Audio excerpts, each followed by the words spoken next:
you follow my channel, you know I'm all about sports history. I'm currently deep into the respective franchise histories of the Golden State Warriors, the Houston Astros, the St. Louis Blues, and I'm just starting with the Carolina Panthers. My daily wallpaper, which I create daily and rotate religiously, is comprised of one random player from each. Today's four takes us from the Philadelphia Warriors of the 1950s through the original Houston Colt 45s into early 90s Blues hockey, and finally into the John Fox-era of Carolina Panthers. It's a pretty good spread. And we'll start with Jackie Moore. Moore was a Philadelphia guy. He played college basketball at LaSalle. Then he reached the NBA in 1954. He was a 6'5" forward, and for that era, that was legitimate size. He joined a Warriors team that was already loaded with serious talent. His NBA career wasn't especially long, and statistically, he was a reserve, but he has one permanent piece of basketball history attached to his name. He was a member of the 1955-56 Philadelphia Warriors, NBA champions. That team was led by Paul Arizin, Neil Johnston, and Tom Gola. So Moore wasn't carrying the operation. That's one of the things I love about going this deep into franchise histories.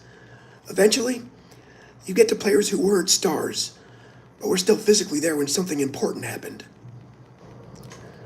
Moore wore number 14 for Philadelphia, and he played parts of 3 NBA seasons before his career ended.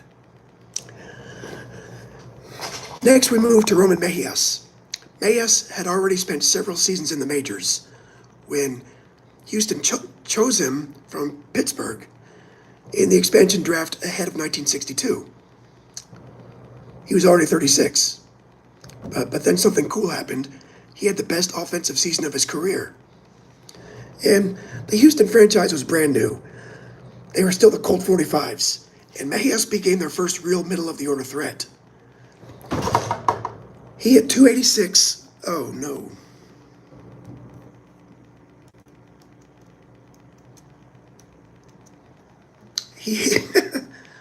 I lost everything. Okay. Dude hit .286 with 24 home runs and 76 RBI in that inaugural season. And he led Houston in several major offensive categories. So when you're talking about the very beginning of Major League history in Houston, Mejias matters. And he wasn't around long enough to become one of the names people associate with Astros history. But before there was an Astrodome, before there were orange rainbows, before Nolan Ryan and the Killer Bees and all the rest of it, there was Roman Mejias hitting home runs for the Colt 45s. Now we jump ahead about 30 years and switch sports. Pat Jablonski, and he was drafted by the Blues in 1985. He eventually reached the NHL as a goaltender during the early 1990s. He wore number 1 in St. Louis, and he was a full-time goalie, meaning he caught with his right hand and handled the stick with his left. And if you know anything about hockey, that's unusual enough that he's visually distinctive. The problem for Jablonski in St. Louis was simple. Curtis Joseph existed.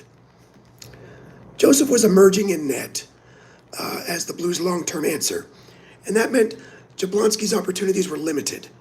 He appeared in parts of 3 seasons for St. Louis before beginning, hi 16 Blockman, hi Alessandro, hi Poonam Singh, how you doing? Okay, where was I? Jablonski. His opportunities were limited because Curtis Joseph was the answer in net. So after 3 seasons with the Blues, his career ended up a lot longer than you might expect. He played 128 NHL games. He spent time with several teams and filled the familiar role of backup, occasional starter, emergency option, and really professional survivor. Jablonski was never the centerpiece of the Blues, but he was part of that early 90s transition period when St. Louis was building around guys like Brett Hull and developing Cujo into a legitimate number one goalie. Hi, Poonam Singh. How are you? Okay, finally we get to Dante Wesley and the Carolina Panthers. Carolina drafted Wesley in the 4th round in 2002 out of Arkansas Pine Bluff. He was officially a defensive back, but his real career was built on versatility, depth, and mostly special teams. Wesley's never one of those Panthers whose name dominated the broadcast. He started only a couple games for Carolina, 2 games in fact, but he appeared in 91 games as a Panther, and that tells you a lot more about his value than the start total does, because NFL teams, they don't keep bringing somebody back year after year after year unless he's doing useful things for the franchise. Wesley was around for some important Carolina football. He was part of the organization during the 2003 Super Bowl run, the 2005 championship season, and he later returned for the 12-win 2008 team under John Fox. He left Carolina briefly for Chicago in 2006. Then he came back and spent 3 more years with the Panthers. So this Wallpaper Four gives us 4 completely different kinds of franchise history. Jackie Moore was a reserve on an NBA championship team. Roman Mejias became the first major offensive threat in Houston's Major League history. Pat Jablonski was a right-handed catching goalie, trying to find minutes behind Curtis Joseph.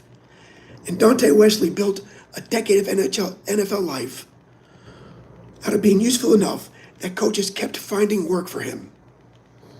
So that's 4 franchises, no cornerstones, 4 very different careers, and 4 more pieces of the wall. I'm Kevin. Thanks for stopping by, and maybe I'll see you next time.